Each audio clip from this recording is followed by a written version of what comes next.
അയക്കറയുടെ ബിരിയാണി ഒരു രക്ഷയില്ല. അയക്കറ പൊരിച്ചിട്ടാണ് ബിരിയാണിയൊക്കെ പോണത്. കണ്ടാളി. മുളക് പൊടി, മഞ്ഞൾപ്പൊടി, ഉപ്പ്, സുർക്ക, വെളിച്ചെണ്ണ നല്ല മിക്സാക്കുക.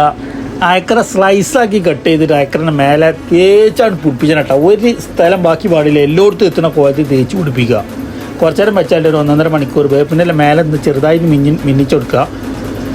എണ്ണയിലിട്ടാണ് നല്ല ഉസാറാക്കിയിട്ട് അയക്കറ പൊരിച്ചെടുക്കുക കേട്ടോ. നമ്മളുണ്ടാക്കുന്ന മസാലയിൽ കൂടുതൽ മസാലകളൊന്നും ഇടണ്ട. വലിയ ജീരകം, ചെറിയ ജീരകം, ഇഞ്ചി, വെളുത്തുള്ളി, തക്കാളി, പച്ചമുളക്, ഉപ്പ്, മല്ലിച്ചപ്പ്, പുതിന, വേപ്പിൻ്റെ ഇല. അയക്കറ പൊരിച്ച എണ്ണയിൽ വാട്ടി ഉണ്ടാക്കിയിട്ട് ബിരിയാണി ഉണ്ടാക്കിയാൽ ഒരു രക്ഷയിൽ അടിപൊളിയാണ് കേട്ടോ.